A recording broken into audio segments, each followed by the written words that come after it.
fairly big weapon balancing patch that came yesterday, and today we're going to cover the details of that, as well as a few other things that were changed in the game. Let's get into it.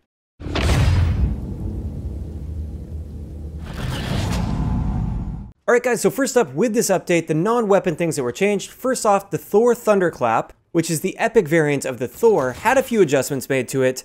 They narrowed the area in which each missile can automatically acquire a target, and therefore you have to actually aim at your targets instead of just sitting there spamming R2 and then the missiles just do all the work for you. So in my mind, that was a good change. That streak was just ridiculously easy. It took literally no skill at all. You could literally just sit in that Thor and hit R2 repeatedly, and it would be the exact same as you trying to actually aim and hit targets. So now it requires you to aim just a little bit, but they still do track. In addition to this, they added counters to score streaks that have tracking missiles equipped on them. And these counters are phase shift, active camo, and hardwired. So now if an enemy has a Trinity rocket or something along those lines, those tracking missiles will no longer track you if you're in phase shift, if you used active camo, or if you're using hardwired. So aside from that, it's pretty much just weapon updates from here on in, and this is the stuff that we're really interested in. First off, the Auger Fury, which is the epic variant of the Augur. It's the one that you hold akimbo, so you have one Augur in each hand. It got a little bit of a buff because it was really gimmicky before this buff. It wasn't a very good variant at all, and it especially didn't deserve the title of epic before, but it got a little bit of a buff. As you continue to fire the Auger Fury, your hip spread will now tighten a little bit. So your fire rate increases and your hip spread tightens. I think this is definitely a reasonable buff to this gun, because it doesn't really make the time to kill any faster, it just makes it so you can get those kills a little bit more consistently with the Auger Fury. Moving on to the next one, this is the one I am most excited for. The Volk finally got a decrease to its side-to-side recoil. It's now a whole lot easier to predict the recoil of the Volk. It still has a decent amount of vertical recoil too, but it's now a whole lot more predictable, and this gun is back where it should be in my opinion. I've kind of thrown this thing in the back seat. I've been using pretty much every other assault rifle quite a bit, but the Volk I just had no interest in using because of that really random and unpredictable side-to-side recoil. They've toned that down quite a bit, and now the Volk is once again a very viable assault rifle. Moving on to the RVN, the patch notes say that the ranges have been slightly reduced, but the fire time between bullets has been reduced as well, which means you get a slightly faster fire rate, but at the cost of reduced range.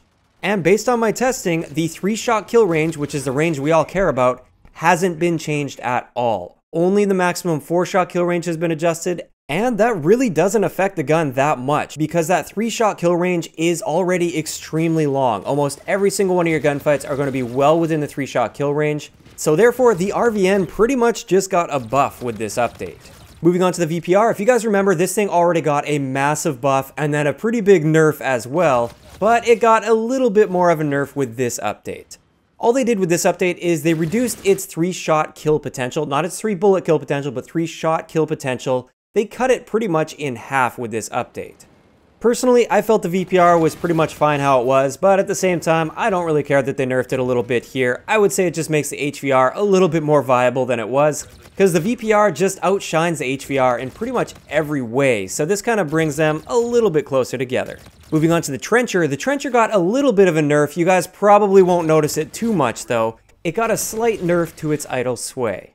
Now it still feels like it has the best idle sway characteristics out of all of the SMGs in the game, but it's not quite at the level of like an NV4 for instance, like it used to be. So it still takes a little while for that idle sway to kick in, and once it does kick in, it is relatively minimal compared to other SMGs, but it did catch a little bit of a nerf. Next up, the Titan Scout, which is the epic variant of the Titan, and it has a hack sight, so it has its own little scout sight built in. That sight finally got changed. Before this update, that sight was basically the default sight, but it highlighted people. Now it actually has its own unique sight, and it has advanced default zoom, so I think that's great. I haven't seen this sight yet because I don't have the Titan Scout, unfortunately, but I'm glad that they did make a change to this.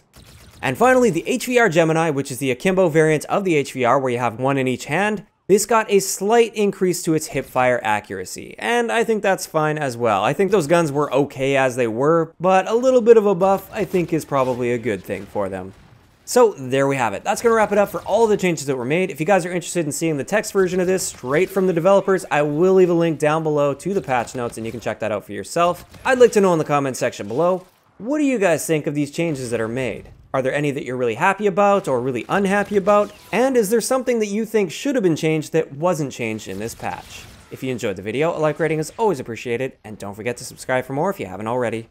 I'll talk to you guys next time.